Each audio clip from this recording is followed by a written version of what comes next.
to bring in national security analyst Brigitte Gabriel. She's the chairwoman of actforamerica.org and the author of the book Rise.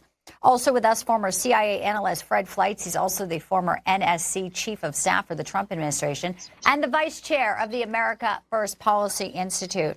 Great to see you both. I'll start with you, Brigitte. If you can react to Chuck's reporting over there, you know, Syria and the Druze, the civilians, the minority group. This is, you know, Syria unstable after the fall of Assad, but there was hopes, even with President Trump over in the Middle East, that there would be some type of pathway there to have some type of government where we could, as the United States, you know, count on, you know, some type of either entering the Abraham Accords or getting some type of semblance of normalcy. Is that still viable? Well, the sad thing is that in Syria, it's not only the Druze who are being massacred, it's also the Christians. The Christians were massacred first. Unfortunately, there's no one really to stand up for the Christians. And the reason why Israel is coming to the aid of the Druze is because the Druze in Israel serve in the IDF. They are IDF members. Half of their family members live on the other side inside Syria. So what's happening right now are the Druze who serve in the IDF in Israel are putting pressure on the Israeli government saying, hey, we're laying our life here in the defense of the state of Israel. Our families are being massacred on the other side. You need to get involved. You need to go and help. Otherwise, we're going to go in and help. So Israel had to get involved. And this is exactly why Israel is in, trying to secure that area, trying to secure the Druze. And hopefully the Christians will benefit in the process. But look, the Islamic State and the leader is a problem. Remember, he is the leader of Syria right now. Julani is the baby child, basically, of Al-Qaeda and ISIS combined. And I know that the West is trying to recruit him to become, to sign off on the Abraham Accord, join, etc. But the massacres that are happening right now in Syria need to get under control. Yeah, Fred, I'd like to get your perspective on this, because obviously this is another thing on President Trump's plate as well, when he's trying to, you know, see if there's a ceasefire in Gaza, and then you have the Druze, you have the situation, obviously, with Syria and the instability of all of it. The Middle East is somewhere where he had made a lot of, you know, great progress, as we see Russia and Ukraine, which we'll get to in a minute, a bit stalled there. What's your take on where we are at this hour? Well, President Trump made a strategic decision to try to reach out to the new Syrian government to see if he could promote moderation and maybe even add it to the Abraham Accords. The problem is there's barely any Syrian government. This government doesn't control most of Syria, it just controls a sliver of it. And the people in this administration don't seem to answer the Syrian president.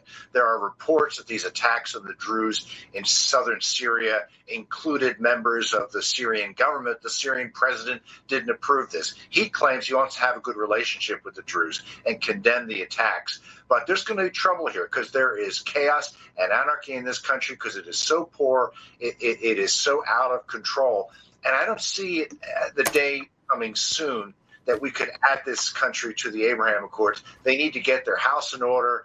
And if they don't, there's going to be more attacks on their territory by Israel to defend itself and its allies. Great point.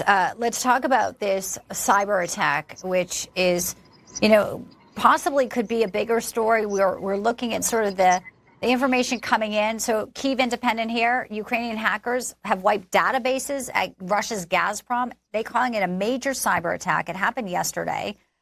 And, you know, they use this.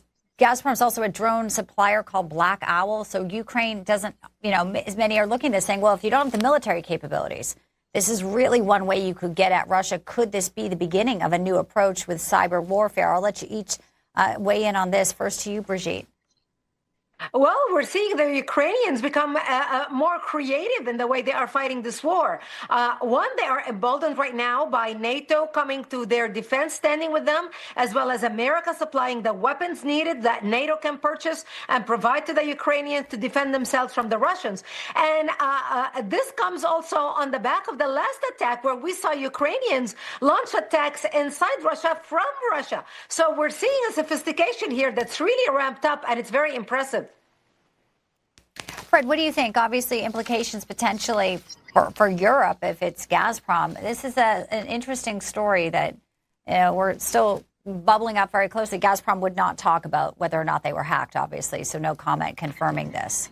I think that's a real issue, but I'll tell you that one reason why Ukraine has proved to be such a formidable enemy for the Russians is because it has been so good at tapping new technologies of war, advanced drones, advanced missiles, now a very sophisticated cyber attack. They're really keeping the Russians on their heels.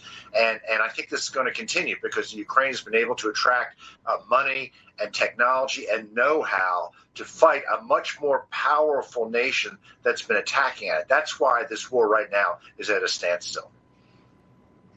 Fred Fleitz, Brigitte Gabriel, appreciate you both. Thank you for being with us today. Thank you.